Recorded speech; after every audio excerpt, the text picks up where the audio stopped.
વિદ્યાર્થી મિત્રો, very good morning to all of you.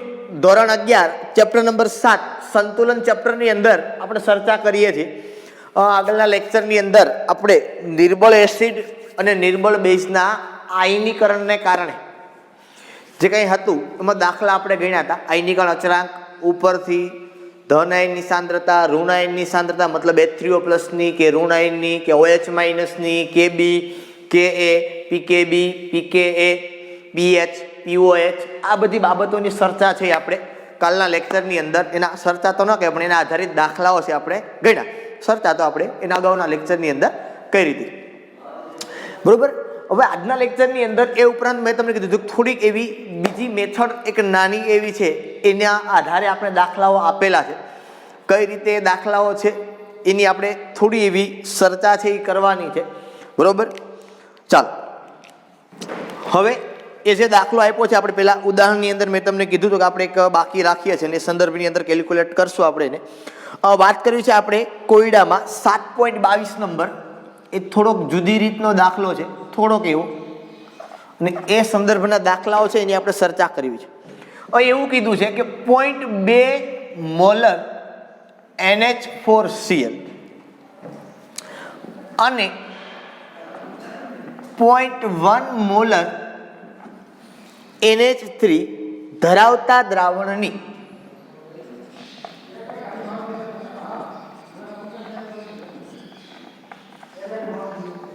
pH ગણો, બરાબર. એમોનિયાના દ્રાવણ માટે PKB,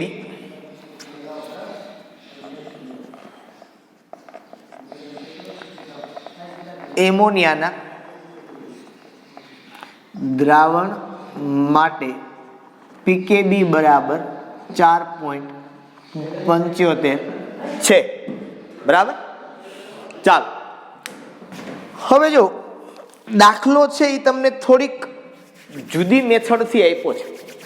અત્યાર સુધી શું આવતું હતું કે એક જ પદાર્થ આવતો, એની શરૂઆતની સાંદ્રતા આપી હોય, કાં તો pH આપી હોય તેના ઉપરથી આયનીકરણ અચળાંક પૂછે, કાં તો PKB આપ્યો હોય જેના ઉપરથી આપણે KB મળી જાય અને શરૂઆતની સાંદ્રતા મળે અને pH મળી જતી. કોઈ પ્રશ્ન નથી. KB હોય ને સાંદ્રતા હોય તો આપણે pH મળે, એમાં કંઈ બહુ મોટી વાત નથી. કારણ KB ઇક્વલ્સ ટુ OH માઇનસનો સ્ક્વેર અપોન C 0 કરીએ એટલે OH માઇનસ મળે, OH માઇનસ ઉપરથી આપણે POH ને POH ઉપરથી pH મળી જાય. પણ ભેગું નાખ્યું છે 0.1 મોલર એમોનિયા ધરાવતા દ્રાવણ, અને આપણે પાછો PKB કોનો આપ્યો છે કે એમોનિયાના દ્રાવણનો. એનો મતલબ એવો થાય કે એમોનિયાના દ્રાવણ માટેનો PKB આપ્યો છે, એનો મતલબ એવો થાય કે આ દ્રાવણની અંદર એમોનિયા છે એનું આયનીકરણ થાય છે, અને એનો તમને આયનીકરણ અચળાંક આપ્યો છે, નહીં કે NH4Cl નો. સમજો ખાસ આ દાખલાને, તમને NH4Cl છે એના માટેનો નથી આપ્યું કાંઈ, તમને આપ્યું છે કોના માટેનું કે તમને આપ્યું છે 0.1 મોલર એમોનિયા માટે, કારણ કે એનો PKB છે. તમારે ગણવાનું છે બે મિશ્ર દ્રાવણ છે એની pH, બે મિશ્ર કરવાના છે પછી એની pH ગણવાની છે. પણ આયનીકરણ અચળાંક જે છે એ તમને કોનો આપ્યો છે તો કે એમોનિયાના દ્રાવણ માટેનો. તો હવે શું કરવું?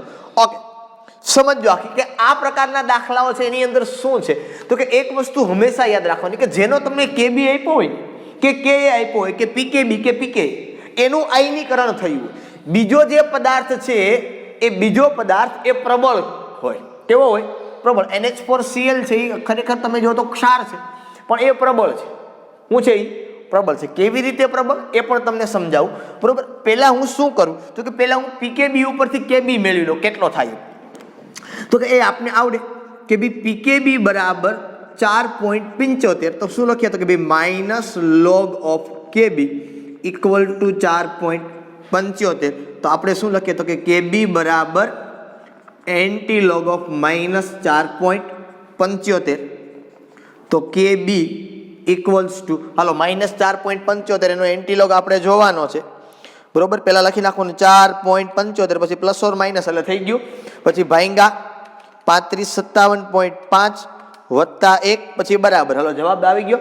હવે એનું 13 વખત વર્ગ, 1 2 3 4 5 6 7 8 9 10 11 12 13 0.00001764 0.00001764 00001764 તો કેબી આપને મળે અહીંયા અથવા તો મળવો જોઈએ 1.76 ઇન્ટુ 10⁻⁵ આ કેબી આપને મળ્યો.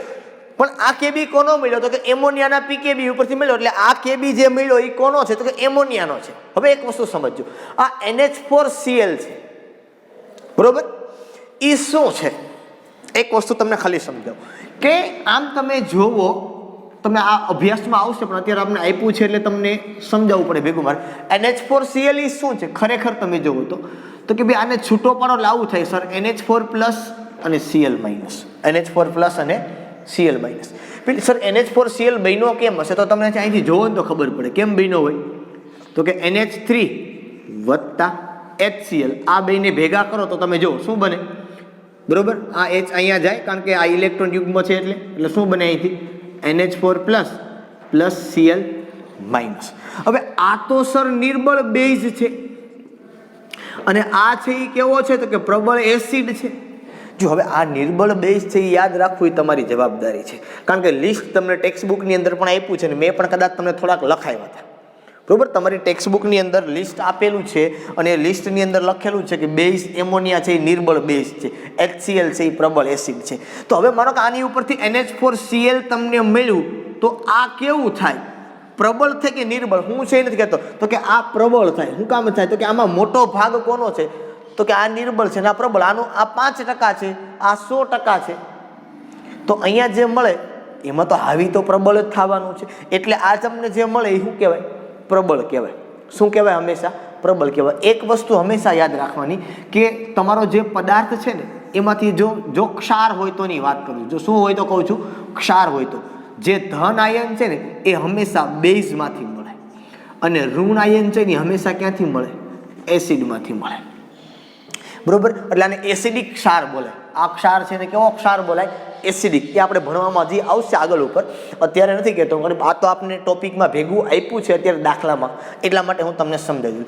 ખરેખર આ પ્રબળ છે પણ શું છે તો કે ભાઈ આ પ્રબળ એસિડિક ક્ષાર છે. શું કહેવાય આને એસિડિક ક્ષાર બરોબર. ક્ષારમાં પણ એવું હોય, તમે અત્યાર સુધી ભણ્યા છે ખાલી શું ભણ્યા છો બરોબર. ક્ષાર એસિડિક હોય, બેઝિક હોય કે એવું તમે ક્યારેય ભણ્યા નથી પણ અત્યારે આપણે આવું આવશે હજી. હંમેશા યાર કોઈ પણ ક્ષાર હોય એને તમે છૂટો પાડો એટલે એમાંથી જે ધન આયન મળે હંમેશા બેઝમાંથી મળે અને ઋણ આયન હંમેશા એસિડમાંથી મળે. તમે જો એક બીજી વાત કરું તમે NaCl છે તમે છૂટું પાડો તો Na+ અને Cl-. આ NaCl કેમ બને તમને ખબર છે તો કે NaOH પ્લસ HCl. તો અહીંથી શું બને તો કે અહીંથી બને સર NaCl પ્લસ H2. આ ખબર પડે ને તમને અહીંથી H પ્લસ Cl માઇનસ, અહીંથી Na પ્લસ અને OH માઇનસ. તો Na પ્લસ અને Cl માઇનસ જોડાય અને H પ્લસ અને OH માઇનસ જોડાય બરોબર છે. તો Na પ્લસ ક્યાંથી આવ્યો તો જુઓ તો કે બેઝમાંથી, Cl માઇનસ ક્યાંથી આવ્યો તો કે એસિડમાંથી. એટલે હંમેશા યાદ રાખવાનું કે કોઈ પણ ક્ષાર હોય, હવે આ ક્ષારમાં તમે જોવો જનરલી તો તમને ખબર પડે કે આ પ્રબળ બેઝ છે અને આ પ્રબળ એસિડ છે તો એનો ક્ષાર હંમેશા તટસ્થ બને બરોબર. પછી માનો કે પ્રબળ બેઝ હોય ને નિર્બળ એસિડ હોય તો એનો ક્ષાર છે એ બેઝિક ક્ષાર કહેવાય. પણ અહીંયા ક્ષાર છે એ કેવો કહેવાય તો કે પ્રબળ કહેવાય. પ્રબળ હોય ને કોઈ પણ પદાર્થ તો એનું આયનીકરણ કેટલું થાય 100% થાય. પ્રબળ હોય કોઈ પદાર્થ તો એનું આયનીકરણ કેટલું થાય 100% થાય. એ ઓછું થાય નહીં કારણ કે જેટલું NH4+ નું થાય એટલું કોનું થાય Cl- નું થાય. સમજમાં આવે છે આખી વસ્તુ બરાબર છે ઓકે. એટલે હવે અહીંયા ક્વેશ્ચન શું છે તો કે ભાઈ ક્વેશ્ચન સર હવે અહીંયા એ છે આપણી પાસે કે ભાઈ NH4Cl છે બરોબર છે, એનું જ્યારે આપણે આયનીકરણ કરીએ છીએ ત્યારે આપણને મળે છે અહીંયા NH4+ પ્લસ Cl-. હવે આ NH4Cl ની શરૂઆતની સાંદ્રતા 0.2 મોલર હોય તો આની પણ 0.2 થાય ને આની પણ 0.2 થાય. સંતુલન કહો તો સંતુલન, કારણ કે આ પ્રબળ છે. કેવો છે પ્રબળ ક્ષાર છે અથવા તો એસિડિક ક્ષાર છે અને પ્રબળ હોય તો એનું આયનીકરણ કેટલું થાય જેટલું આનું હોય એટલું આનું થાય. અત્યાર સુધી આપણે લખતા નહીં, નિર્બળ હોય તો એટલું ન થાય ભાઈ, એનું 5% કરતાં ઓછું થાય એટલે આપણે ધારતા આનું આટલું થાય. હવે માનો કે આપણી પાસે એમોનિયા જે છે બરોબર, એ એમોનિયા માટેની હું વાત કરું કે એમોનિયા પ્લસ H2O તો અહીંથી મને શું મળે તો કે અહીંથી મને મળે NH4+ પ્લસ OH માઇનસ. બરોબર. એમોનિયા માટે શું મળે મને? NH4 પ્લસ OH માઇનસ, કારણ કે અહીંથી અબંધકારક ઇલેક્ટ્રોન યુગ્મ હોય આ H પ્લસને દાન કરે. બરોબર. તો જો હું અહીંયા વાત કરું હવે કે ભાઈ આની શરૂઆતની સાંદ્રતા બરોબર કેટલી છે, તો કે ભાઈ આની શરૂઆતની સાંદ્રતા છે એ અહીંયા આપણને ખબર છે કેટલી છે, તો કે 0.1.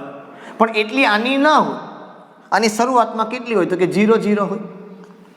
બરોબર છે. સેકન્ડરી થિંગ હવે વિચારો, બીજું શું લખતા, તો કે બીજું આપણે લખતા હવે વપરાયેલી સાંદ્રતા. વપરાયેલી સાંદ્રતા કેટલી હોય, તો કે આપણે લખતા કે આલ્ફા સી. તો અહીંયા હું શું લખું, તો કે અહીંયા હું લખું 0.1 આલ્ફા, આવું લખાય. 0.1 ઇન્ટુ આલ્ફા આયનીકરણ કેટલું થયું, તો કે 5% કરતાં ઓછું, કેટલું આપણે ખબર નથી. અહીંયા પણ શું લખાય, તો કે અહીંયા લખાય, આ લખીએ ને આપણે પ્લસ, તો અહીંયા લખાય પ્લસ 0.1 આલ્ફા. અહીંયા કાંઈ નહીં, અહીંયા શું લખાય, તો કે અહીંયા માઇનસ 0.1 આલ્ફા. આપણે લખીએ ને સી આલ્ફા, સી ને બદલે મેં શું લખ્યું 0.1, આટલી તો છે જ. બરોબર છે. અને પછી આપણે લખીએ અહીંયા, તો કે અહીંયા લખીએ આપણે સંતુલન સાંદ્રતા. શું લખીએ આપણે અહીંયા? સંતુલન સાંદ્રતા. બરોબર. હવે અહીંયા કેટલી હોય, તો કે અહીંયા તો સર આટલી જ હોય, તો કે 0.1 ઇન્ટુ આલ્ફા. અહીંયા કેટલી હોય, તો કે ટોટલ આ બેયનો હવે સરવાળો થાય, કારણ કે તમે તો આપણે બેયની ભેગી ગોતવાની ને, એટલે અહીં બેયની થાય ભેગી, એટલે અહીં કેટલી થાય, તો કે 0.2 વત્તા 0.1 આલ્ફા. અહીંયા કેટલી થાય, તો કે સી આમ લખીએ કે નહીં આપણે કે સી માઇનસ સી આલ્ફા, એટલે સી એટલે કેટલું, તો કે 0.1 માઇનસ 0.1 ઇન્ટુ આલ્ફા. આ સંતુલન સાંદ્રતા થઈ. આટલી વસ્તુ મગજમાં બેઠી. મેં 0.2 હું કામ લખ્યા અહીંયા કે ના મગજની અંદર આવ્યું, તો કે 0.2 એટલા માટે લખ્યા કે આપણે NH4Cl પણ એડ કરીએ છીએ, એટલે અહીંયા NH4 પ્લસનું પ્રમાણ વધે. પેલા 0.1 આલ્ફા જેટલું હતું આની અંદર એમોનિયામાં, પછી આ નાખ્યું એટલે NH4 પ્લસનું પ્રમાણ છે એ 0.2 જેટલું વધ્યું, એટલે ટોટલ આટલું થયું. મગજમાં એવી આખી વાત. બરોબર કે શું થયું આપણી પાસે. ઓકે ચાલો હવે આલ્ફા એટલે તમને ખબર છે બધાને કે આલ્ફા એટલે આયનીકરણ અંશ છે, કેટલું છે એ આપને ખબર નથી. આ ભાગ કાઢી નાખું છું તમારી સમજ માટે, તો હજી આપણે આગળ આવશે, પણ તમને ખબર પડવી જોઈએ કે આમાંથી કોઈ પણ ભાગ પ્રબળ હોય બરોબર તો એ પ્રકારનો એક ક્ષાર બને, એસિડિક અથવા તો બેઝિક. બરોબર. પણ હંમેશા યાદ રાખવાનું પ્રબળ છે એનું 100% આયનીકરણ થાય, એટલા માટે મેં 0.2 આનું લીધું, 0.2 આનું, 0.2 આનું લીધું. ઓકે.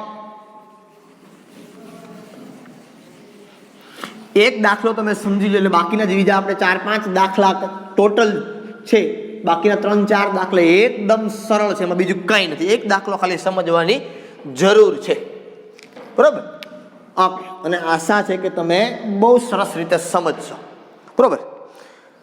ચાલો હવે જો આ દાખલા માટે આપણે KB લખીએ તો આયનીકરણ આનું જ થાય, એટલે KB આનો જ થાય, આનો ન થાય, કારણ કે આ તો 100% આયનીકરણ થાય. ખરેખર આ લખવાનું જ નથી થતું, આનું તો 100% આયનીકરણ થાય, એટલે આનો તો કોઈ પ્રશ્ન જ નથી આવતો. આપણે ખાલી આનું જ જોવાનું છે, પણ આમાં આ ભેગું એણે નાખ્યો છે એટલે આ ટોટલ સાંદ્રતા થઈ.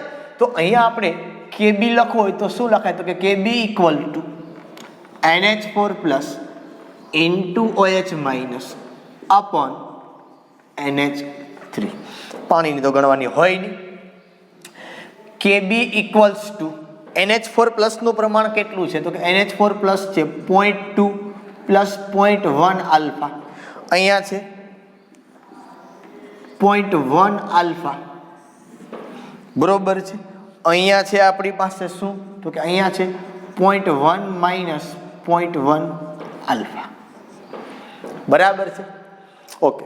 હવે આપણે pH જોઈએ છીએ, તમે સમજો તો આપણે OH માઇનસ જોઈએ, એટલે મતલબ 0.1 આલ્ફા આપણે જોઈએ. આનું કોઈનું મારે કામ નથી, આ એકોયનું મારે કામ નથી.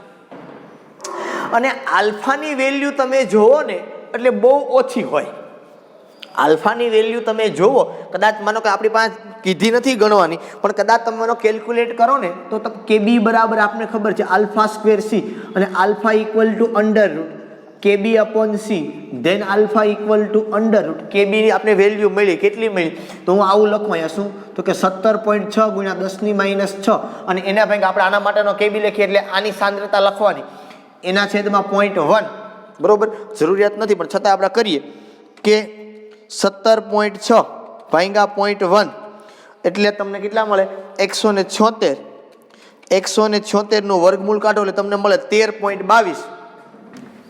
આ તમને કેટલું મળે તો કે 13.22 ગુણ્યા 10⁻3 આ કરો એટલે શું થયું કે 0.01322 શું થયું 0.01322 હું તમને ખાલી સમજાવું છું કે આની વેલ્યુ ખરેખર હોય કેટલી કેટલી એમ બરોબર હવે માનો કે આ તમે કરો ને તો કેટલું થાય અહીંયા લખું છું તમારો આલ્ફા 0.01322 આ આલ્ફાની વેલ્યુ મેં તમને મેળવીને આપી ભલે આપણની પાસે માગી નથી પણ મેં તમને કેલ્ક્યુલેટ કરીને આપી ખરેખર શું થાય હવે અહીંયા 0.1 ગુણ્યા આલ્ફા કરો તો તમે આલ્ફા છે તમે જુઓ કે 0.1 ગુણ્યા 0.01322 ઈ તમે કરો ને એટલે ખરેખર જ આવું થાય વાહ આ કેવું થાય ખબર છે આ આવું થાય કે 0.1 માઇનસ આલ્ફાની કિંમત મૂકો એટલે થાય 0.01322 0.01322 હવે આનો તમે જવાબ લાવો ને એટલે આ તમને મળે 0.09867 આ કેટલું મળે તમને 0.09867 હવે 0.098 કયો કે 0.1 કયો 0.098 એટલે એ 0.1 જ થયું ને સમજાય છે આ એક આગળ આવે એટલે આને તમે કદાચ એપ્રોક્સિમેટલી 0.1 લઈ લો તો ચાલે સેમ અહીંયા કે આમાં તમે જે 0.2 છે એમાં તમે 0.001322 એડ કરો 0.2 વત્તા 0.001322 એટલે એ શું થાય ખબર છે 0.201322 થાય આનો સરવાળો કરો ને એટલે આ થાય 0.201322 હવે 0.20 એટલે 0.201322 એટલે પાછળ તો આને તમે એપ્રોક્સિમેટલી શું કહી શકો તો કે આને કહી શકાય એપ્રોક્સિમેટલી 0.2 આ તો એનું ઈ જ છે એમાં જ કાંઈ કરવાનું છે નહીં આપણે OH માઇનસ જોયું છે એટલે આ કિંમત તો આપણે જોશે મગજમાં આવે છે આખી વસ્તુ હું જે કહું છું ભલે આપને ટેક્સ્ટ બુકમાં એ લોકોએ આલ્ફાની કિંમત ગણવાની નથી કીધી પણ હું તમને ખાલી સમજ માટે કહું છું કે જો 0.1 માંથી 0.1 બાદ કરો તો બહુ મોટી વાત છે પણ 0.1 ઇન્ટુ આલ્ફા તમે બાદ કરો એટલે 0.9867 મળે છે હવે 0.098 કયો કે 0.1 કયો એમાં કોઈ મોટો ચેન્જ નથી કારણ કે આલ્ફા એટલે બહુ ઓછી કિંમત આલ્ફા એટલે બહુ ઓછી કિંમત થઈ બરોબર છે અને ઓછી કિંમતના 0.1 એટલે શું થયું તો કે ભાંગા 10 હવે ઓછી કિંમતને ભાંગા 10 કરો ને એને પણ તમે આમાંથી બાદ કરો તો એ કાંઈ વધે 0.1 એટલે એ જ થયું ને 0.1 એટલે શું થયું આનો મતલબ શું થાય તમે સમજો આપણે આવું આપ્યું છે પેલું કે 0.1 માઇનસ 0.1 ઇન્ટુ આલ્ફા આનો મતલબ આવો થાય કે નહીં કે 0.1 માઇનસ આલ્ફા અપોન 10 હવે એક તો આલ્ફા ખુદ 5% કરતાં ઓછો છે એમાંય તમે ભાંગા 10 કરીને આમાંથી એને બાદ કરો કે ન કરો કાંઈ ફેર પડવાનો નથી એક તો તમે આમાંથી આલ્ફા બાદ કરો તો કાંઈ નથી ફેર પડતો ખબર મેં તમને કીધું હવે આના જેવું થયું કે 0.1 માંથી તમે કરો કે 1/10 માઇનસ આલ્ફા અપોન 10 તો આ શું થયું તમે જોવો તો 1 માઇનસ આલ્ફા થયો કે નહીં સમજો શું થયું આ 1 માઇનસ આલ્ફા આપણે 1 માઇનસ આલ્ફા તો ઓટોમેટિક આવું ગણી નાખતા 1 માઇનસ આલ્ફાને આવું ગણી નાખો તમે એમાં કાંઈ છે નહીં સેમ વસ્તુ છે આ સમજમાં આવે એટલે મારો કહેવાનો તમને સીધો મતલબ છે કે અહીંથી તમે જે લખ્યું એના બરાબર 0.1 લખી શકો આના બરાબર તમે 0.2 લખો ને આ તમારો 0.1 જે છે બરોબર તો આનો મતલબ એવો થયો કે કેબી બરાબર તમને ટેક્સ્ટ બુકમાં એવું કીધું કેબીનું મૂલ્ય ખૂબ જ નીચું છે એના માટે તમે આ ભાગને અવગણી શકો છો બરોબર આ ભાગને નહીં પણ આ ભાગને આ ભાગમાં બરોબર કે 0.1 આલ્ફાને અવગણી શકો તો શું થાય જો તો અહીંયા મારે શું લખવાનું તો કે 0.2 ઇન્ટુ 0.1 આલ્ફા ના છેદમાં આ શું થઈ ગયું તમારું 0.1 હવે કેબીની કિંમત કેટલી છે આ પ્લસ મેં એડ કરી દઉં હતું એનું લખ્યું મેં NH4 પ્લસ વાળો ભાગ હતો એ શું લખ્યું મેં તો કે NH4 માંથી લખ્યું 0.2 બરોબર પછી એમાંથી હું લખ્યું તો કે 0.1 આલ્ફા છેદમાં લખ્યું 0.1 એપ્રોક્સિમેટલી એ જ થાય એમાં કાંઈ ચેન્જ પડે કેબીની કિંમત મારી પાસે છે શું કિંમત છે મારી પાસે કેબીની વેલ્યુ ક્યાં ગઈ 1.76 ઇન્ટુ 10⁻⁻5 બરોબર હવે આમાં તમે બાદ કરો કે ના કરો તમને કોઈ જાતનો ચેન્જ છે એ મળવાનો નથી એટલે કંઈ બહુ મોટો ફેરફાર હોય બરોબર એ તમે કહી શકો નહીં એમાં બરોબર છે એટલે એકદમ સિમ્પલ સોબત બાબતો છે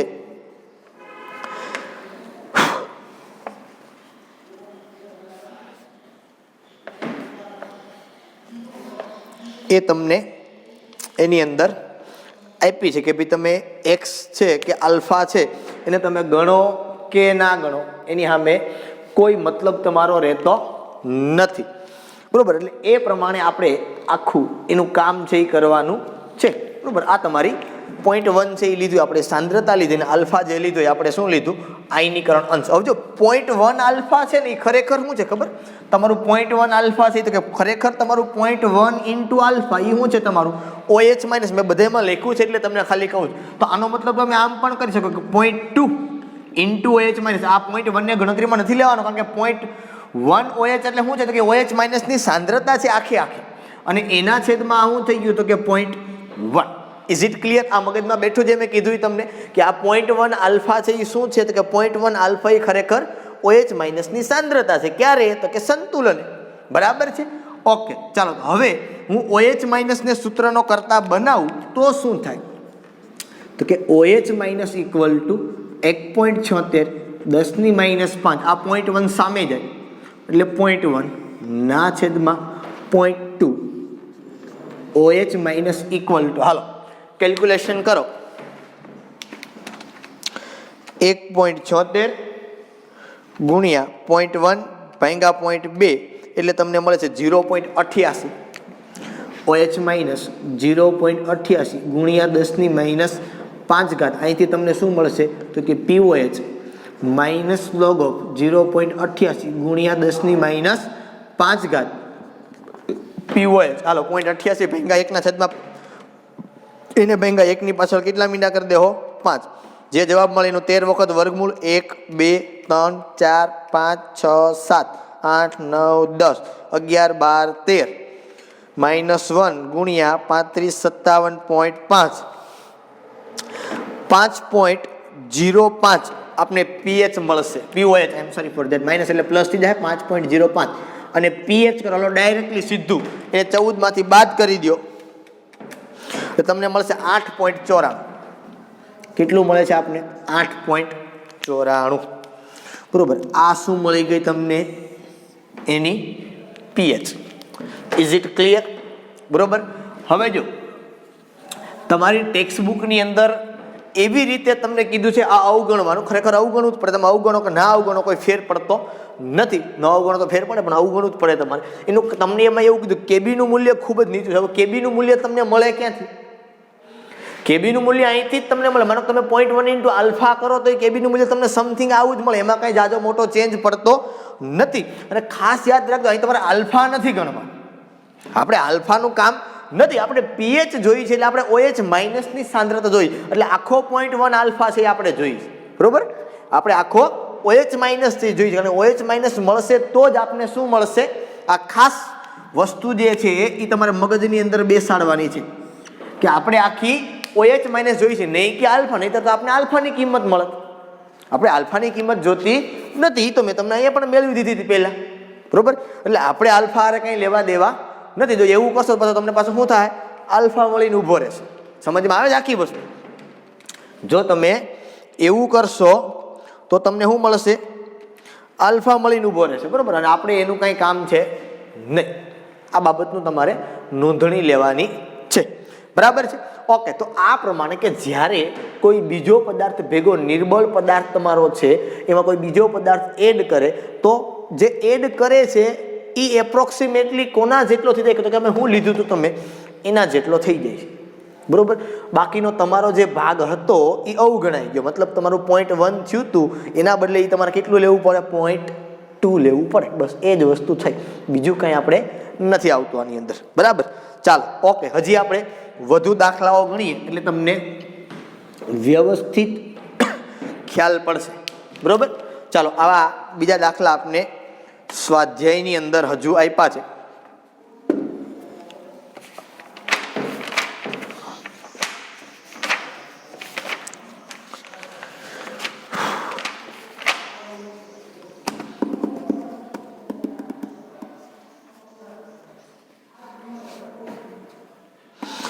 ચુમ્માલીસ નંબરનો એક એક્ઝામ્પલ આપ્યો છે તમને સ્વાધ્યાયમાં. કરીએ કેલ્ક્યુલેટ એને.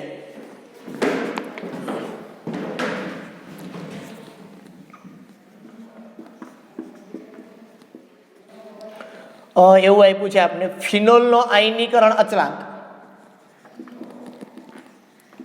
ફિનોલનો આયનીકરણ અચળાંક 298 કેલ્વિન તાપમાને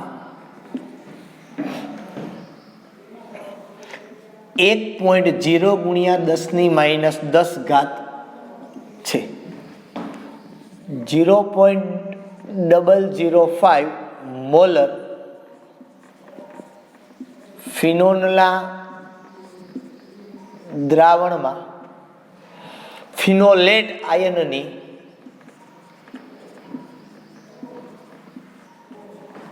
આયનની સાંદ્રતા કેટલી હશે?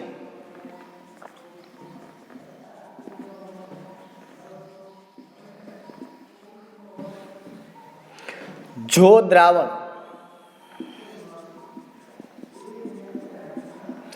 0.01 મોલર સોડિયમ ફિનોલેટ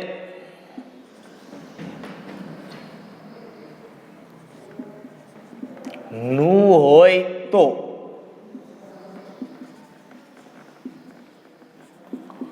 આયનીકરણ અંશ કેટલો હશે? થોડોક દાખલો વહેલો લેવાઈ ગયો, આજ લેક્ચરમાં પણ એન્ડ ઉપર લીધો તો થોડુંક વધારે મજા આવે, પણ કંઈ વાંધો નહીં, ચાલો જે છે એ થઈ ગયું બરોબર. બાકી બીજા તમે સરળ દાખલા પણ આ થોડોક ટફ પહેલા આવી ગયો, થોડોક એવો સ્લાઇટલી ટફ. ઓકે, પહેલી વાત એ થાય કે સર ફિનોલ આ શું છે? તો તમને બુકની અંદર આપ્યું છે કે ફિનોલ છે એ નિર્બળ એસિડ છે. ફિનોલ છે એ શું છે? નિર્બળ એસિડ છે બરોબર. આ અવારનવાર તમારે દાખલાની અંદર આવશે. હવે ફિનોલનું આયનીકરણ એટલે શું ખરેખર? તો કે પહેલી વાત એ થાય કે ફિનોલનું સૂત્ર આવું થાય C6H5OH બરોબર. આને ફિનોલ કહેવાય. આને હું પાણીની અંદર નાખું છું. હવે તમને ખબર છે ફિનોલ એસિડિક છે એટલે H+ નું દાન કરે, અહીંયા જોડાય એટલે શું થાય તો કે C6H5O- અને વત્તા H3O+. આ જે આયન બને આને કહેવાય ફિનોલેટ. આ છે તમારું ફિનોલ, આને કહેવાય ફિનોલેટ. આટલી ખ્યાલ પડ્યો તમને? શું શું આપ્યું છે ને શું ગણવાનું છે એની જો આપણે વાત કરીએ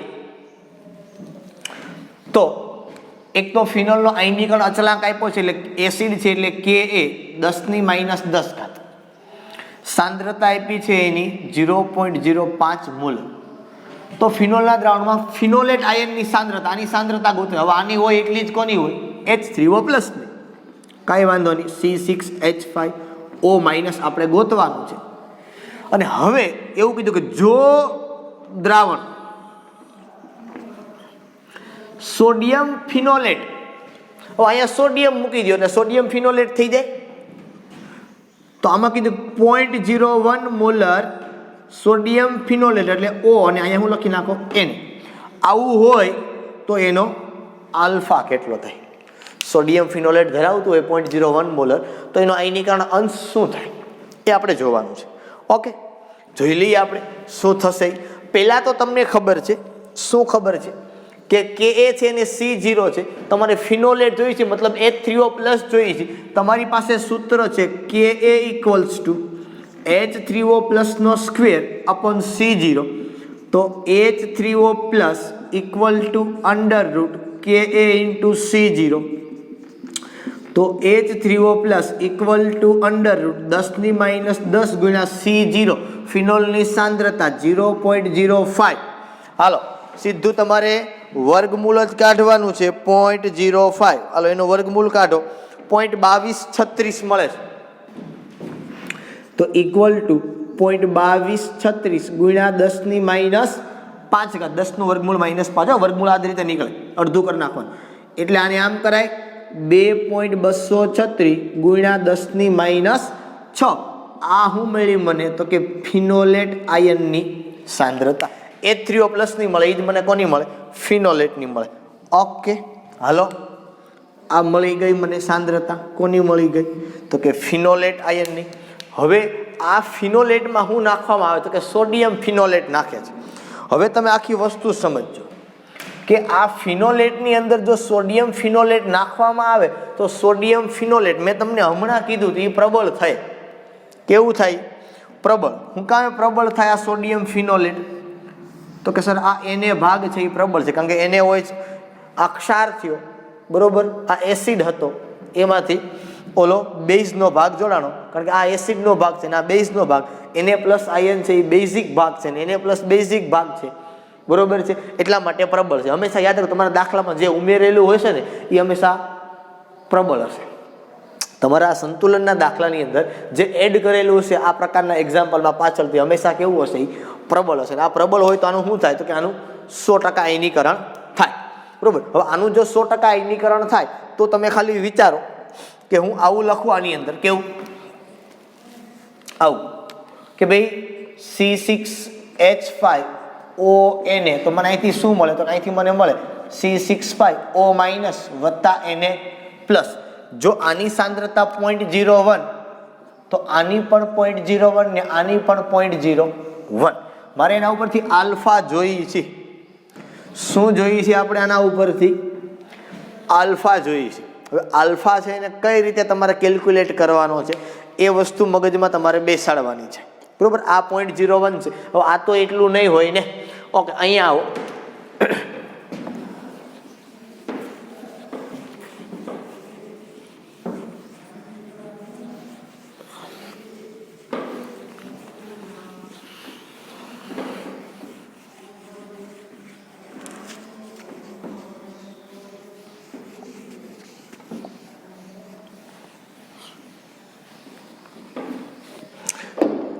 હવે જો આપણે આલ્ફા જોઈ છે તો ખરેખર દ્રાવણ તો ફિનોલનું જ બન્યું છે, એટલે ફિનોલમાં આપણે આવું લખીએ કે ના લખીએ? કેવું લખીએ? તો કે ભાઈ C6H5OH, આને પાણીમાં નાખ્યું હોય એટલે આ શું આપે? તો કે C6H5O- વત્તા Na પ્લસ.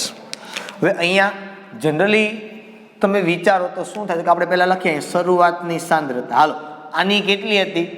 ફિનોલની. તો કે શરૂઆતની સાંદ્રતા આની હતી 0.0. અહીંયા લખી નાખું 3 વપરાયેલી સાંદ્રતા ને પછી લખવા એ સંતુલનની સાંદ્રતા. હાલ, હવે તમને ખ્યાલ છે એ પ્રમાણે આની શરૂઆતની સાંદ્રતા કેટલી? તો કે 0.05. અહીંયા કાંઈ હોય તો કાંઈ નહીં, અહીંયા કાંઈ હોય તો કે અથવા તો 0 0 લખો. અહીંયા કેટલી હોય? તો કે આલ્ફા સી. કેટલી હોય? આલ્ફા સી હોય, બરોબર. અહીંયા આલ્ફા સી હોય તો તમે વસ્તુ વિચારો આખી કે આલ્ફા સી હોય એટલે હું શું લખું? સી મારી પાસે છે, સોરી હા, અહીંયા ક્યાં આવ્યું? અહીંયા શું આવશે? H3O પ્લસ, બરોબર. આ અહીંયા છે રેડી. આલ્ફા સી, સી તો મારી પાસે છે તો હું અહીં લખું કે નહીં એમ કે પ્લસ 0.05 આલ્ફા, અહીંયા પ્લસ 0.05 આલ્ફા, અહીંયા માઇનસ 0.05 આલ્ફા. હવે સંતુલન સાંદ્રતા કેટલી? તો કે H3O પ્લસ તો કાંઈ એડ નથી થતો આમાંથી, તો કે નહીં. તો આ કેટલો? તો કે 0.05 આલ્ફા. અહીંયા તમે લખો તો શું થાય? તો કે આ તો આ થાય 0.01 વત્તા 0.05 આલ્ફા, બરોબર. અને આ કેટલું થાય? તો કે આ થાય 0.05 માઇનસ 0.05 આલ્ફા. શું કામે? તો કે આ મેં લખ્યું C માઇનસ C આલ્ફા, અથવા તો 1 માઇનસ આલ્ફા ઇન્ટુ C, એટલે આ ઈ થયું કે નહીં? હવે મેં તમને આગળ કીધું હતું કે આનો કદાચ પણ તમે જો આલ્ફા ગણી લ્યો, આપણે ગણ્યો નથી હજી, આનો H3O પ્લસ ગણ્યો છે, કદાચ તમે આનો આલ્ફા ગણો તોય તમને ખબર પડે કે A equal to alpha square C. કોનો ગણું છું પહેલા હું અત્યારે? તો કે ફિનોલનો આલ્ફા. અહીંયા આપણે ગણવાનો એ કોનો ગણવાનો છે? સોડિયમ ફિનોલેટનો. જો તમે ગણો તો શું થાય? તો કે alpha equal two √KA/C. Alpha equal two √ કેટલો છે? KA તો કે 10⁻10 અને એના છેદમાં 0.05 કરો કેલ્ક્યુલેટ તોય તમને ખબર પડશે 1/0.05 એટલે તમને મળે 20 અને એનું કાઢો વર્ગમૂળ એટલે 20 નું તમે વર્ગમૂળ કાઢો તમને મળે 4.47 ગુણ્યા 10⁻5. તમે વિચારો 0.0000447. આ આલ્ફા મળ્યો. આ આલ્ફા કોનો મળ્યો? ફરી પાછું કહું છું હું તમને, આ તમારી સમજૂતી માટે લખ્યો છે. આ આલ્ફા કોનો છે તો કે આ આલ્ફા છે ફિનોલનો આયનીકરણ અંશ. આ કોનો આલ્ફા મળ્યો છે મને? આટલો જે ભાગ મેં કેલ્ક્યુલેટ કર્યો એ તમારી કામ વગરનો છે, તમારી સમજ માટે. ફિનોલનો 0.00000447. હવે માનો કે હું એડ કરું તો શું થાય? કાંઈ ફેર ન પડે 0.01 માં. એટલે આ વેલ્યુ છે હંમેશા આ જ પ્રમાણે થશે. યાદ રાખજો કે આ વેલ્યુ એપ્રોક્સિમેટલી થાય 0.01, આ વેલ્યુ એપ્રોક્સિમેટલી થાય 0.05. હવે તમે 0.05 મોટી રકમ છે, પણ 0.05 ગુણ્યા તમે ઓલું કરો અને પછી આમાંથી આ રકમ બાદ કરો એટલે કાંઈ ફેર ના પડે એમાં. આ તો તમારું જે છે એનું ઈ જ રહેવાનું છે, ઇક્વલ ટુ લખું છું અહીંયા 0.05 અને આલ્ફા. આમાં કોઈ ફેર પડવાનો નથી. સમજમાં આવે છે આખી બાબત?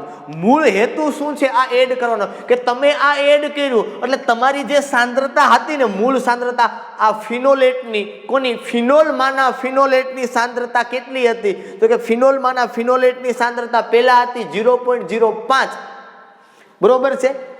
એનો કોઈ હેતુ રહે 0.05 આલ્ફા હતી, એનો કોઈ હેતુ નથી રહેતો. ક્યારે? કે જ્યારે તમે પ્રબળ પદાર્થ એની અંદર એડ કરો ત્યારે એ સાંદ્રતા અવગણાઈ જાય છે અને મૂળ સાંદ્રતા જે તમે એડ કરી પ્રબળની એ આવી જાય છે. હવે તો જો હું હવે અહીંયા કે લખું તો આવું થાય કે નહીં? C6H5O into H3O plus upon C6H5OH. જો હું અહીંયા લખું કે Ka બરાબર, તો હવે તમને ખબર પડે કે આનો Ka લખું તો શું થાય? તો કે આવું થાય 0.05 આલ્ફા ઇન્ટુ 0.01 ના છેદમાં 0.05. આ તો ઉડી જાય અહીંથી, બરોબર. K ની કિંમત મારી પાસે છે તો કે 10⁻10 બરાબર 0.01 ઇન્ટુ આલ્ફા. તો આલ્ફા બરાબર શું થાય? તો કે 10⁻10 એના છેદમાં 0.01. 0.01 એટલે 10⁻2, બરોબર. ન ખબર પડે કેલ્ક્યુલેશન કરી લેજો. 10⁻2 એટલે શું કે 10⁻8. આ તમને મળ્યો આલ્ફા.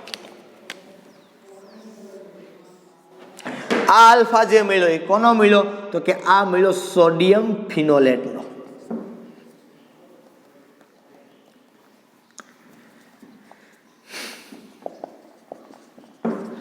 આ આલ્ફા જે મળ્યો મને કોનો મળ્યો? આપણે કીધું છે નું હોય તો આયનીકરણ અંશ કેટલો? કે જો દ્રાવણ 0.01 મોલર સોડિયમ ફિનોલેટનું હોય તો એનો આયનીકરણ અંશ કેટલો થાય? તો કેટલો થાય? પહેલા મેં તમને કેલ્ક્યુલેટ કરીને આપ્યો કે 4.47 10⁻5 થાય. જો એમાં પદાર્થ નાખો તો એનું આયનીકરણ ઘટ્યું થયું. શું થયું? એનું આયનીકરણ ઘટ્યું. હું કામ ઘટ્યું? બરોબર. એનું આયનીકરણ શા માટે ઘટ્યું? તો કે આ પદાર્થ તમે નાખો, શેની અંદર નાખો? તો કે તમે નાખો તો આને શેમાં? તો કે આને તમે નાખો તો આની અંદર. તો શું થયું? તમે જો લસ એટલેના સિદ્ધાંત પ્રમાણે તમે સમજો, તમે ફિનોલની અંદર આ પદાર્થ નાખો તો આ આયન શું થયો? તો કે આ આયન સમાન થયો. એના કારણે શું થયું? તો કે નિપજ વધી.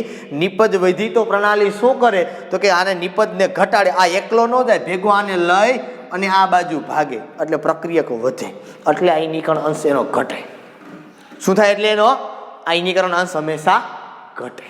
સમજમાં આવે આખી બાબત? કે જ્યારે તમે પ્રબળ પદાર્થની અંદર નાખો, નો ડાઉટ પ્રબળ નાખો એટલે આયનીકરણ વધારે થાય, પણ ખરેખર શું થાય? કે આયનીકરણ વધારે થાય એટલે સંતુલનમાં જે પ્રક્રિયા હતી, બરોબર, આ સંતુલનમાં ન હોય, સંતુલનમાં જે પ્રક્રિયા હતી તમે પ્રબળ નાખો એટલે આનું પ્રમાણ વધ્યું. આનું વધ્યું એટલે આ એકલો ન જાય, આ ઋણ છે એ ધનને ભેગો લઈ આ બાજુ જાય. કારણ લસ એટલે નિયમ પ્રમાણે જે બાજુ વધ્યું હોય એ ઘટાડવાનો પ્રયત્ન કરે એટલે અહીંથી લઈને સીધો ક્યાં ભાગે? આ બાજુ ભાગે. Is it clear? સમજમાં આવે છે આખી બાબત?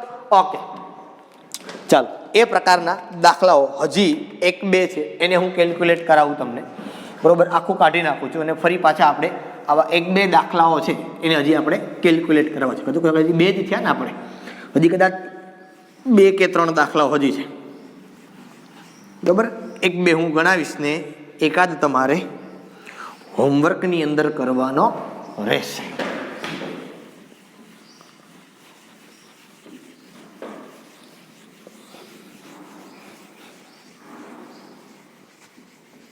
બરોબર. ખરેખર આ ટોપિક જ આખો બીજો આવી જાય.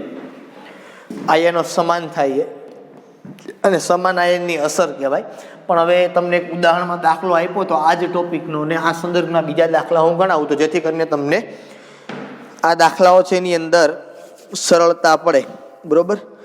45 44 તો મેં તમને કરાવ્યો ને, બરોબર. 44 45 નથી કરવાનો અત્યારે. 46 થઈ ગયો, 47 થઈ ગયો, 48 49 50 થઈ ગયો, 51 થઈ ગયો, 52 નહીં અત્યારે નથી કરવાનો. 53 થોડી વારમાં કરાવું તમને. પહેલાં હું 54 કરાવું, પછી તમને 53 કરાવું. ઓકે, પહેલાં 54 જોઈએ. સ્વાધ્યાયમાં 7.54 શું આપ્યું છે? ડાયમિથાઇલ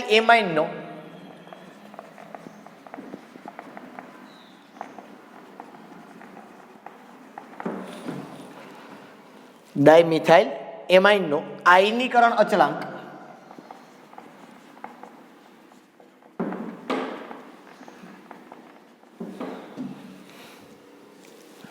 5.4 ગુણ્યા 10⁻⁴ છે.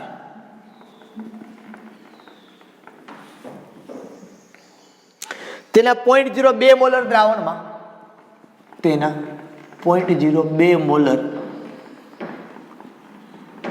દ્રાવણમાં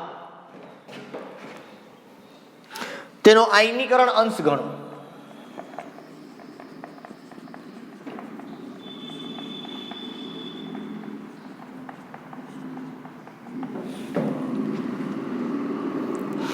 જો દ્રાવણ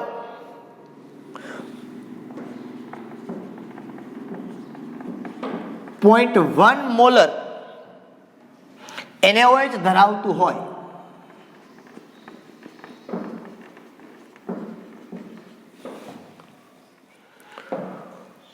તો ડાયમિથાઇલ એમાઇનનું કેટલા ટકા આયનીકરણ થયું હશે? હોય તો ડાયમિથાઇલ એમાઇનનું, જો અહીંયા પૂછ્યું કેટલા ટકા આયનીકરણ થયું હશે, અહીંયા આયનીકરણ અંશ છે ને એ તમને ટકામાં પૂછ્યો છે. બાકી દાખલો જે ઓલો હતો એના જેવો જ છે, બરોબર. અહીંયા તમને આલ્ફા ગણવાનો કીધો એટલે વ્યવસ્થિત ખબર પડશે. ડાયમિથાઇલ એમાઇનનો આયનીકરણ અચળાંક આટલો આપ્યો છે. હવે પહેલી વાત તો એ છે કે ડાયમિથાઇલ એમાઇન છે શું?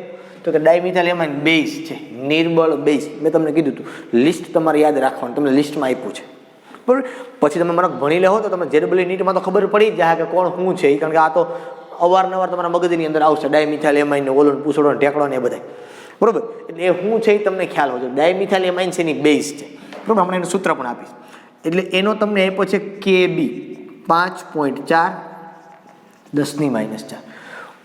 એના 0.02 દ્રાવણમાં એનો આયનીકરણ અંશ ગણો તો એની સાંદ્રતા આપી છે 0.02 મોલર.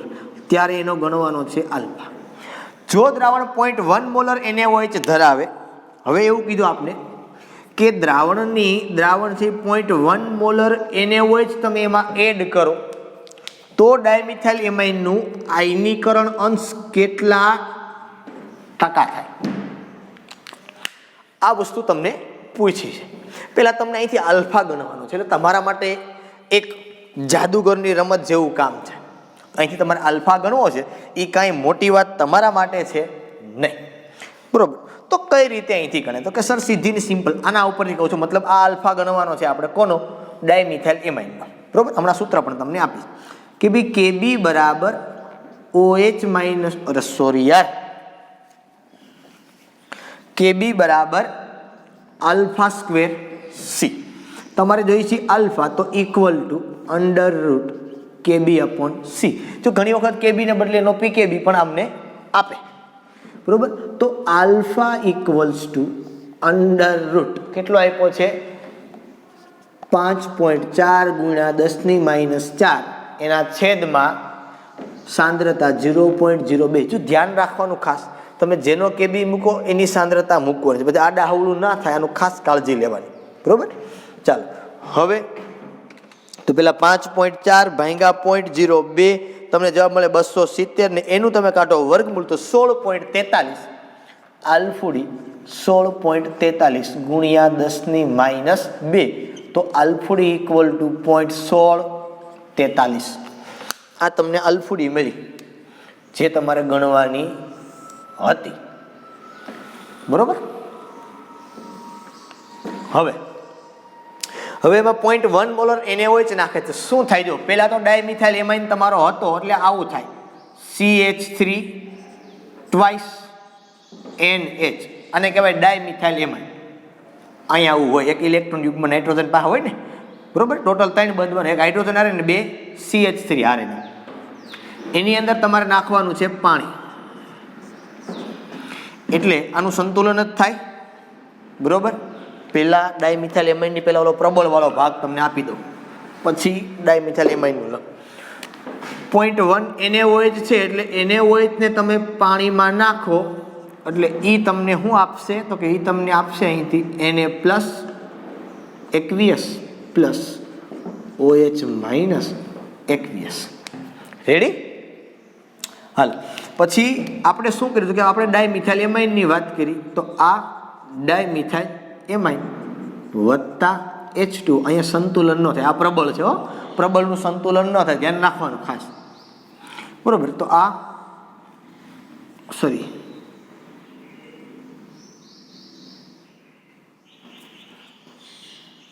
બરોબર, હાઇડ્રોજનને ઇલેક્ટ્રોન યુગ્મ આપે એટલે શું થાય અહીંથી? તો કે અહીંથી CH3 ટ્વાઇસ NH2 આના ઉપર કેવો ચાર્જ આવી જાય હવે? પ્લસ, અને વત્તા અહીંયા શું આવશે? OH minus. કારણ કે આ બેઝ છે, આ એસિડ છે. બરોબર. તો આ બેઝ છે એટલે H પ્લસ સ્વીકારે અહીંથી, મતલબ આ ઇલેક્ટ્રોન યુગ્મનું દાન કરે એટલે H પ્લસને પોતાના તરફ ખેંચે.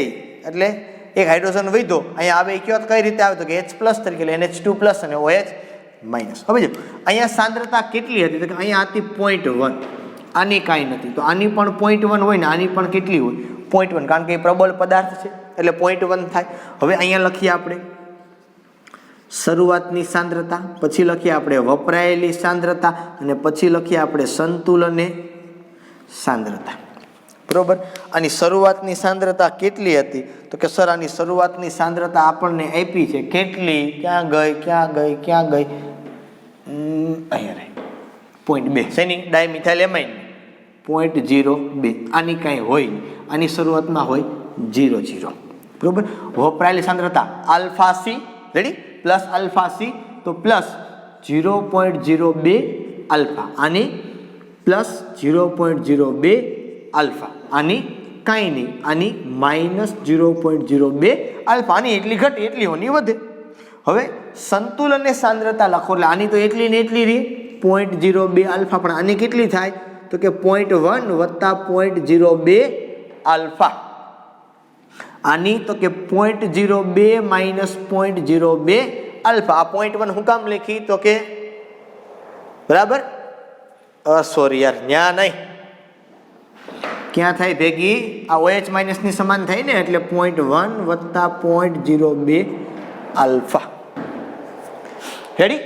ખબર પડી આખી વસ્તુ કે આ OH બે સમાન છે એટલે આની 0.02 તો હતી પણ તમે ઉમેરો એટલે 0.1 પાછી આની આવી. હવે ખબર પડી તમારી પાસે આલ્ફા છે, તમારે ટ્રાય કરવી જ કરી લેજો કેટલો થાય છે. બરોબર. આને ગુણ્યા આલ્ફા કરજો, પછી જે કિંમત મળે એને આમાંથી બાદ કરજો, એટલે તમે જોશો તો તમને ખ્યાલ પડશે કે આ કિંમત એપ્રોક્સિમેટલી 0.02. આ તો છે જ એટલી, આને ઇક્વલ ટુ લખું છું હું, આ તો એટલી જ, આમાં કાંઈ ફેર ન પડે. અને આ કિંમત એપ્રોક્સિમેટલી કેટલી થઈ જાય? 0.1. રેડી? હાલો હવે લખીએ આપણે આના માટે. તો કે આના માટે લખાય KB. તો શું થાય? તો કે આવું થાય CH3 twice NH2 plus into OH minus ના છેદમાં CH3 twice NH. Ready? KB ની કિંમત આપણી પાસે છે, કેટલી છે? KB 5.4 10⁻⁴ બરાબર. આની કિંમત ને આની કિંમત, હાલો, આની છે 0.02 આલ્ફા, આની છે 0.1 અને આના છેદમાં છે 0.02. આ ગઈ અને સીધું લાવજો છેદમાં, એટલે આલ્ફા બરાબર થશે 5.4 10⁻⁴ એના છેદમાં 0.1. તો આલ્ફા બરાબર 0.1 એટલે 10⁻⁴ ઉપર જવા દો, એટલે આ થઈ ગયું તમારો 5.4 10⁻3 ટકામાં છે, ટકા એટલે આને કરી દો ગુણ્યા 100, તો આલ્ફા બરાબર 5.4 ગુણ્યા 10⁻1, તો આલ્ફા બરાબર 0.54. શું થઈ ગયું અહીંયા? આલ્ફા બરાબર 0.54. બરોબર, આ મળી ગયો તમને તમારો જવાબ. જવાબ આપણે ચેક કરી લેશું પાછળ. 54 નંબરનો દાખલો છે.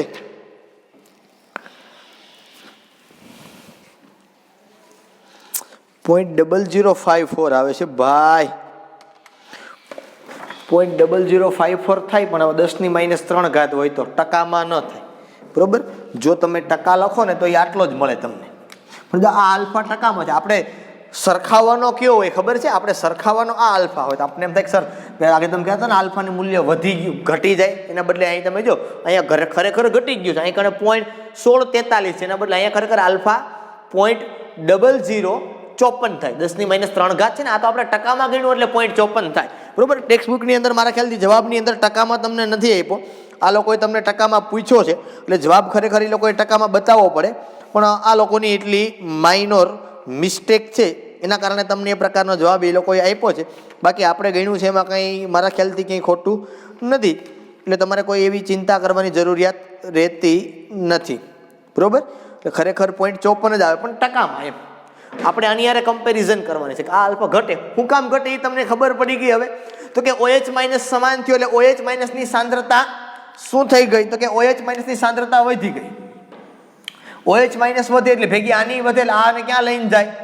તો કે આને આ બાજુ લઈને આવે એટલે આયનીકરણ આનું ઘટે, કારણ કે મૂળ તો આયનીકરણ થાય છે, આનું તો થતું નથી, એટલે આનું આયનીકરણ હંમેશા ઘટે. પહેલા કેટલું તો 0.1643 હતું, એના બદલે કેટલું થઈ ગયું? તો કે 0.0054 થઈ ગયું. બરાબર છે, ઓકે ચાલો. બરોબર, પણ આ આલ્ફા છે એ ટકામાં છે એટલે આટલો આપણે લખ્યો છે. બાકી સામાન્ય તમારે આલ્ફા લખવો હોય ટકા વગરનો તો આ થાય 5.4 10⁻3. રેવડી? ઓકે ચાલો આગળનો દાખલો આપણે જોવાનો પ્રયત્ન કરીએ. આવા જ દાખલાઓ છે એટલે તમને ખ્યાલ પડી જશે હવે કે શું થાય.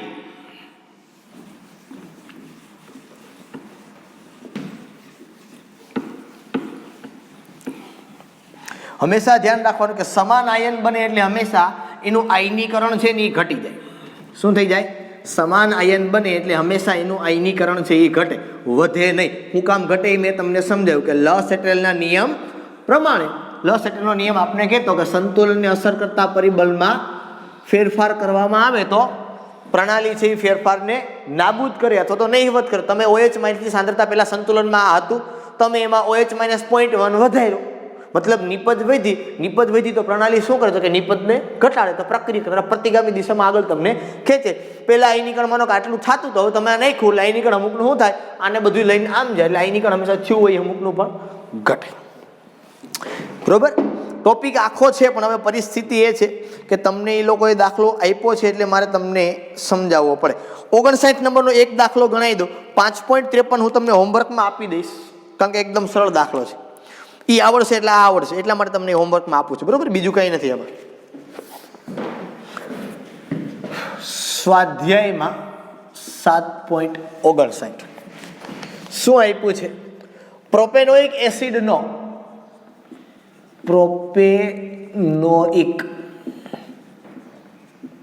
એસિડનો આયનીકરણ અચળાંક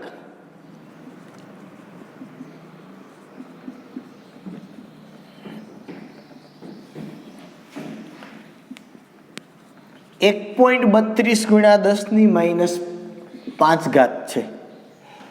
તેના 0.05 મોલર દ્રાવણમાં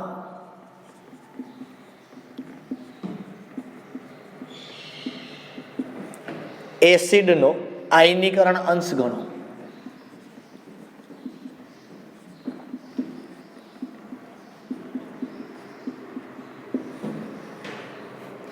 અને pH પણ ગણો. બે વસ્તુ અહીંયા પૂછી લીધી. જો દ્રાવણમાં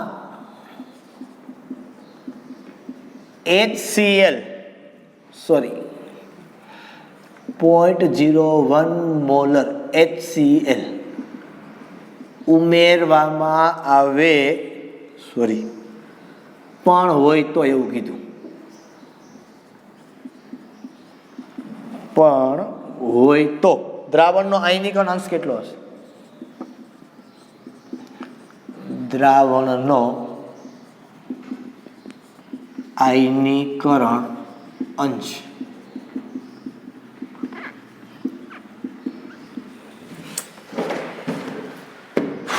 કેટલો હશે?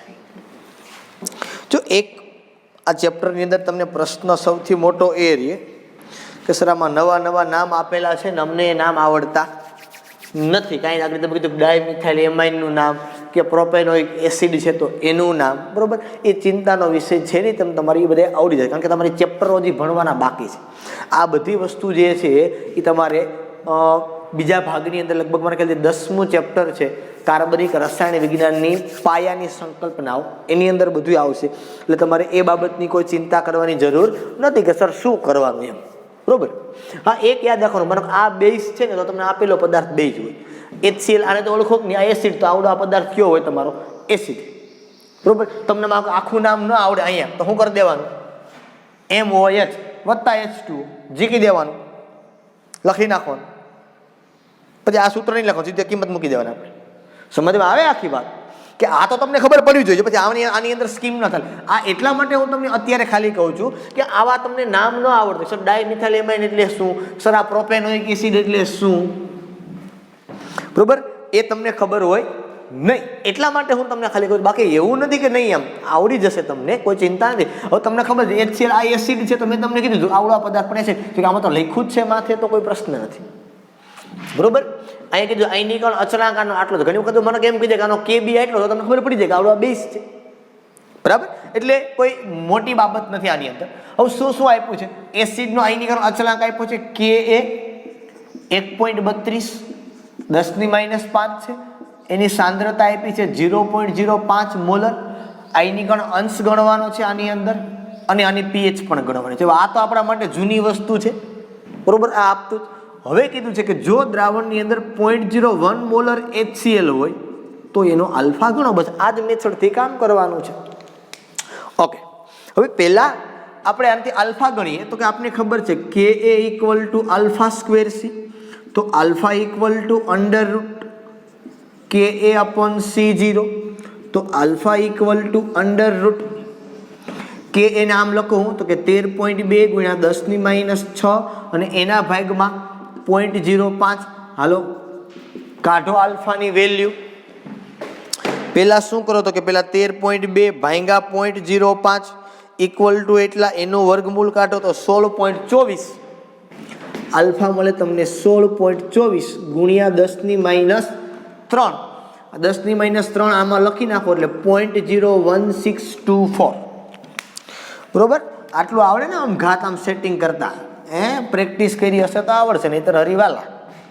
મેં તમને બહુ કીધું કે કરજો પ્રેક્ટિસ, બરોબર. ચાલો, આલ્ફા મળી ગયો. હજી હું જોઈ છે pH, તો એના માટે આપણી પાસે સૂત્ર હતું Ka = H3O+2/C0. એસિડ છે એટલે H3O+ તો બનતો જ હશે, તો H3O+ = √Ka × C0 બરાબર. તો અહીંયા H3O+ = આમ લખું 13.2 10⁻6 અને એને ગુણ્યા 0.05. તો અહીંયા લખું હું કે H3O+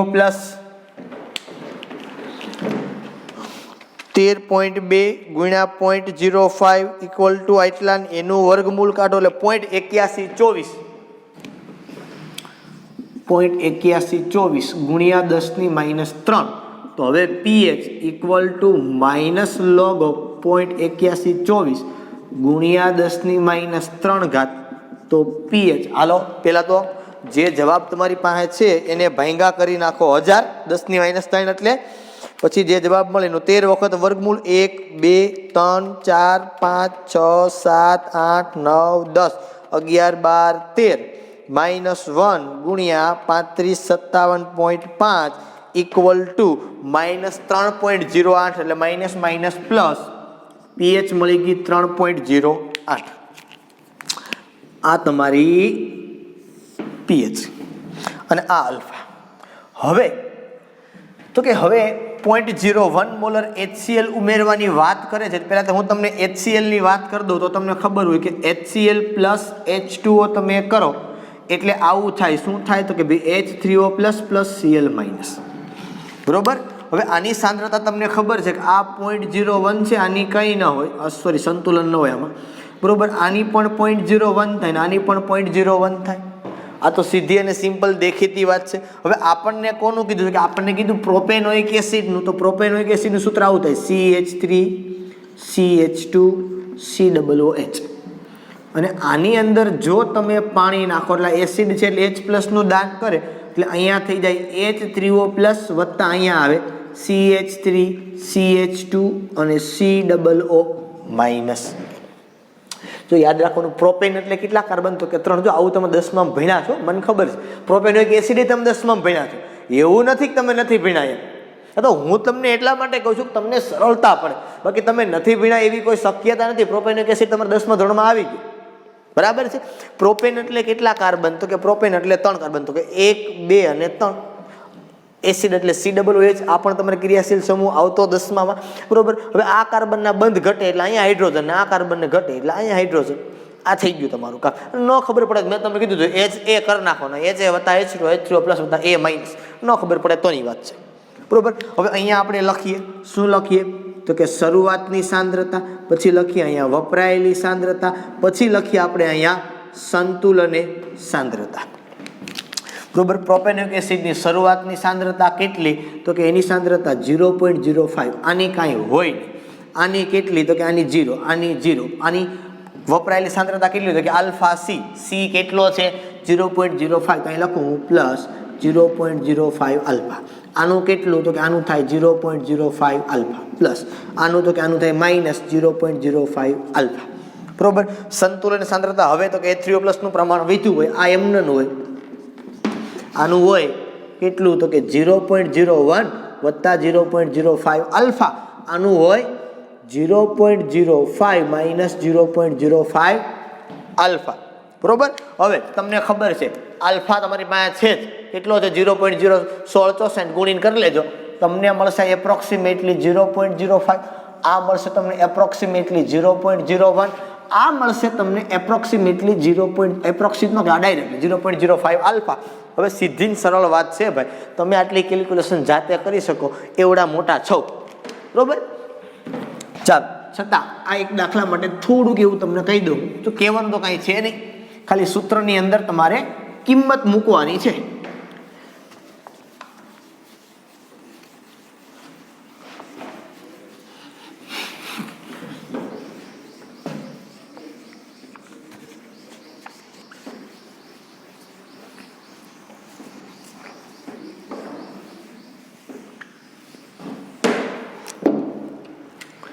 બરોબર.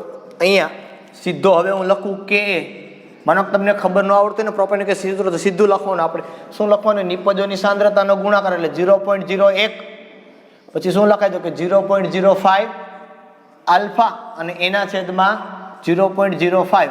આ તો ગયા કે એની કિંમત તમારી પાસે છે કેટલી 1.32 10⁻5 બરાબર 0.01 ગુણ્યા આલ્ફા.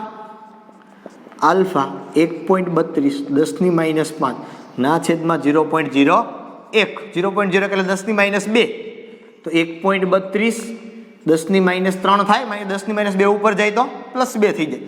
તો આલ્ફા ઇક્વલ ટુ 0.00132. આ આલ્ફા આટલો આવે, બરોબર.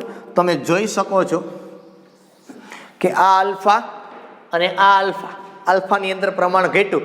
શા માટે ઘટ્યું તો કે તમે જોઈ શકો છો અહીંયા એસિડ છે એનું પ્રમાણ વધ્યું, H3O+ નું પ્રમાણ વધ્યું, એટલે આને ભેગો લઈને આ પ્રક્રિયા છે એ આ બાજુ પાછી આવશે. અને આ બાજુ પાછી આવે એટલે સીધી વાત છે કે આયનીકરણ એનું શું થઈ જાય? ઘટી જાય. શું થઈ જાય? એનું આયનીકરણ ઘટી જાય. જે આપણે વેલ્યુની અંદરથી કે કિંમત આપણે મેળવી પછી આપને ખબર પડે છે.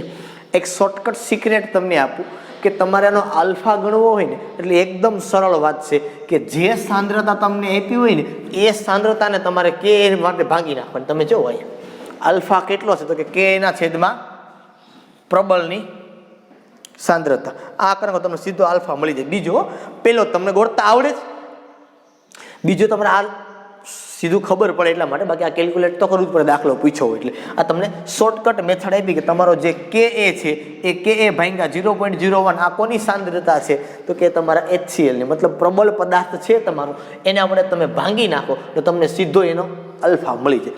બરોબર, એટલા માટે તમને હવે આવડશે દાખલો. કયો આવડશે તો કે સ્વાધ્યાયમાં 7.53.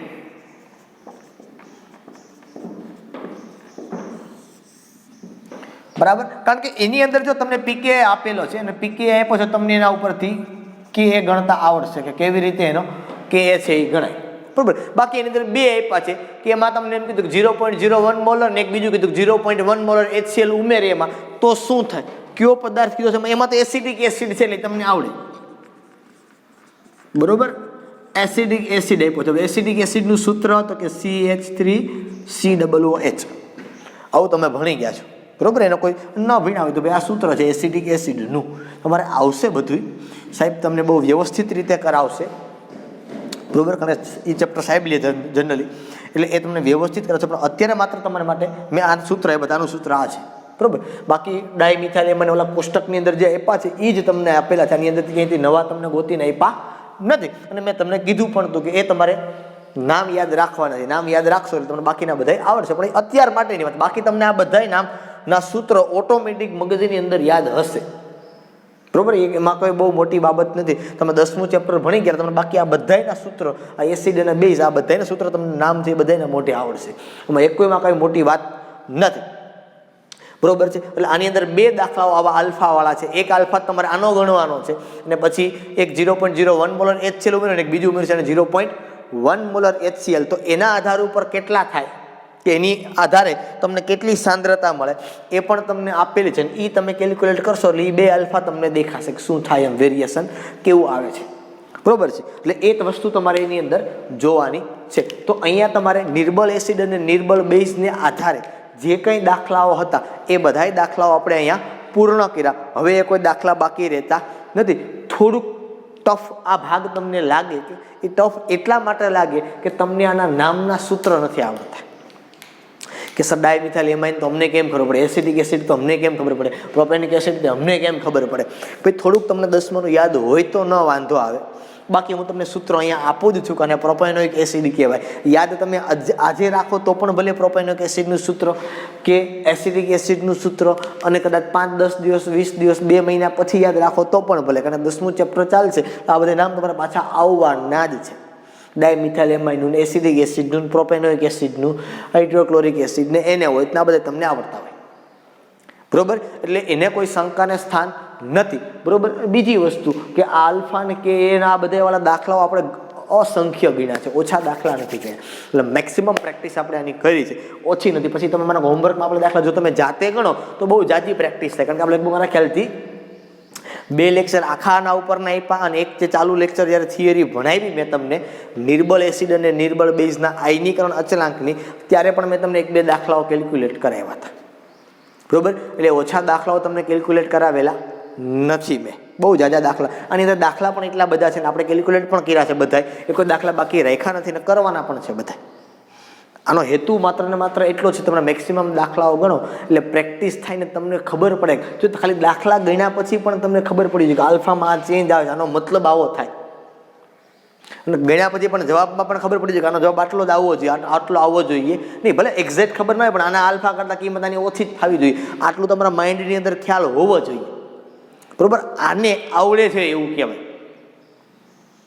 બરોબર છે, પછી તમે ખાલી દાખલો ગોખી લીધો હોય એનો કોઈ મિનિંગ નથી. દાખલા ગોખવાથી કોઈ દિવસે આવડે ત્યાં તો અસંખ્ય દાખલાઓ બને, રકમ બદલો એટલે દાખલો બદલી જાય. બરાબર, એટલે મેક્સિમમ પ્રેક્ટિસ કરી દો ખાસ. અને આ જાજી પ્રેક્ટિસ કરી હશે તો જ તમને JEE ને નીટની અંદર અને દાખલાઓ છે એ કેલ્ક્યુલેટ કરતા આવડશે અને સોલ્વ કરતા તમને આવડશે. બાકી મેં તમને કીધું માનો તમારે ઓની અંદર ગણવાનું છે, તમે સીધું આપ્યું હોય તમે સીધું એમ કીધું પ્રોપેનોઇક એસિડનો આલ્ફા આટલો છે, જો એમાં 0.01 મોલર HCl ઉમેરવામાં આવે તો એનો આયનીકરણ અંશ કેટલો થાય, એસિડનો આયનીકરણ અચળાંક આટલો છે. આમાં તમારે ક્યાં કેલ્ક્યુલેટર જોઈએ ભાઈ? તમને એક આલ્ફા સીધો કેલ્ક્યુલેટ કરીને આપી દીધો કે આનો આલ્ફા આટલો છે, આનો આલ્ફા આટલો છે. મને આમ ખબર ન પડે તો આ પછી 2 ઘાતને આગળ જવા દો અને ભાગ્યા 5 13.2 ભેગા 5 તો તમને સાદું પણ કરતા આવડે, બરોબર કે ન આવડે એવું નથી. આ સીધી ને સિમ્પલ કેલ્ક્યુલેશન તમને કરતા આવડે, એકદમ સરળ હોય, એમાં કાંઈ બહુ મોંઘું કે અઘરું ના લાગે તમને, બરોબર. પણ કહેવાનો હેતુ આખો એ છે કે આ દાખલાઓ તમને ખ્યાલ હશે તો જ, એવું નથી રાખતા મગજમાં કે આવા કેલ્ક્યુલેશન મોઢે કરતા ન આવડે કે દાખલા ન પૂછે. આમાં તમને આંક એવી રીતના આપે જેથી કરીને સાદી રીતે ગણતરી થઈ શકે, એના ઉપરથી પણ તમને જવાબ મળે, બરોબર. એટલે ખાસ દરેકને નમ્ર વિનંતી છે કે મેક્સિમમ પ્રેક્ટિસ કરજો, અને પ્રેક્ટિસ કર્યા પછી મૂળ હેતુ સિદ્ધ થવો જોઈએ કે આમાં આવું છે તો આના કારણે H3O+ વધે તો લસટના નિયમ પ્રમાણે આ વસ્તુ થાય એટલે એનો આયનીકરણ અંશ ઘટે. આને મૂળ હેતુ કહેવાય, બરોબર. ખાલી દાખલો ઓકે આપ્યું ચાલો રેડી હાલો થઈ ગયું, એનો કોઈ હેતુ નથી, આનો કોઈ મતલબ નથી, આનો કોઈ મિનિંગ નથી, બરાબર છે. ઓકે ચાલો અહીં સુધી આજના માટે રાખીએ. ફરી પાછા કાલે આપણે નવા લેક્ચર સાથે મળશું. ત્યાં સુધી બધાને ટાટા બાય બાય સી.